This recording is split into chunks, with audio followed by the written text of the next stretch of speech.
The Battle of Crécy was a pivotal clash in the Hundred Years' War, a long and brutal conflict between England and France. The war began in 1337, fueled by disputes over land, economics, and the English crown's claim to the French throne. Edward III, the young and ambitious King of England, sought to enforce his claim and expand English territory. France, under King Philip VI, was determined to repel the English invasion and maintain its dominance in Western Europe. The early years of the war saw naval battles and skirmishes, but Crécy marked the first major land battle. It would prove to be a turning point in the conflict, establishing English military superiority and setting the stage for decades of further warfare. In 1346, Edward III launched a daring campaign into France, landing in Normandy with a force of English, Welsh, and Allied soldiers. This marked the beginning of a significant chapter in the Hundred Years' War, a conflict that would shape the future of both nations for generations to come. His strategy was to provoke Philip VI into battle, aiming to engage the larger French army on favorable terms. Edward knew that a direct confrontation with the French on their terms would be disastrous, so he meticulously planned his moves, consulting with his most trusted generals and advisors. Edward's army marched through northern France, pillaging towns and villages as they went. This not only provided supplies for his troops, but also served to demoralize the French populace and disrupt their economy. The English soldiers, hardened by years of warfare, moved with a grim determination, leaving a trail of destruction in their wake. This scorched earth tactic aimed to draw out the French and deny them supplies. By burning crops and destroying villages, Edward hoped to force Philip VI into a decisive battle. The sight of burning villages and the cries of displaced peasants were a stark reminder of the brutal nature of medieval warfare. Angered by the English raids and pressured by my nobles, I assembled a large army and set off in pursuit of Edward. The French nobility, proud and eager for glory, rallied to the king's call, bringing with them their own retinues of knights and soldiers. The French army, a formidable force, began its march with the intent of crushing the English invaders. The French force significantly outnumbered the English, boasting a powerful cavalry force that was the pride of the French military. These knights, clad in shining armor and mounted on powerful steeds, were the elite of the French army, trained from a young age in the arts of war. However, Edward had a secret weapon, the Welsh longbowmen. These archers, with their long range and deadly accuracy, had proven their worth in previous battles. Their ability to rain arrows down on the enemy from a distance could turn the tide of battle in Edward's favor. Edward's campaign was a risky gamble. He knew his army was outnumbered, but he was confident in the skill and discipline of his soldiers, particularly his longbowmen. The English troops, well-trained and battle-hardened, prepared for the coming clash with a sense of grim determination. He aimed to lure the French into a trap, choosing a battlefield that would give his forces the advantage. Edward's keen understanding of terrain and tactics would be crucial in the coming battle. The stage was set for a confrontation that would be remembered for centuries, a testament to the cunning and bravery of Edward III and his men. Edward III, only 28 years old at the time of Crécy, was already a seasoned military leader.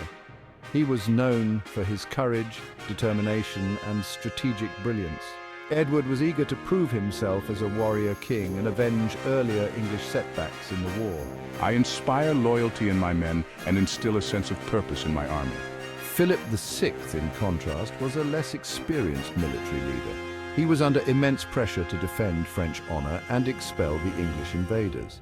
Philip's reliance on the traditional feudal system, with its emphasis on heavily armored knights, would prove to be a strategic disadvantage against the English longbowmen. The clash at Crécy was not just a battle between two armies, but also a contest between two kings, each fighting for their legacy and the future of their kingdoms. Section 4. The English longbow, a decisive weapon. The English longbow, a weapon of remarkable power and precision, played a pivotal role in shaping the course of medieval warfare. Its influence was felt most profoundly during the Hundred Years' War, particularly at the Battle of Crécy. The English longbow was a formidable weapon that played a decisive role in the English victory at Crécy. This battle, fought in 1346, showcased the longbow's devastating effectiveness against the heavily armored French knights. Made from yew wood, the longbow had a longer range and faster rate of fire than the crossbows used by the French. The yew wood's natural elasticity and strength made it the perfect material for crafting these powerful bows. Skilled longbowmen could shoot arrows up to 250 yards, raining down deadly volleys on the advancing enemy. These archers were trained from a young age, honing their skills to become lethal marksmen capable of changing the tide of battle. The longbow was a relatively inexpensive weapon to produce, allowing England to field a large number of archers. This affordability meant that even commoners could be equipped with these powerful weapons, creating a formidable force on the battlefield. These archers trained extensively, developing remarkable accuracy and speed. Their training included not only shooting at stationary targets, but also practicing on moving targets and in various weather conditions to ensure they were prepared for any situation.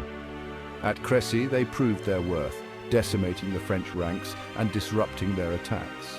The longbowmen's ability to release a continuous barrage of arrows created chaos and confusion among the French forces, leading to a decisive English victory.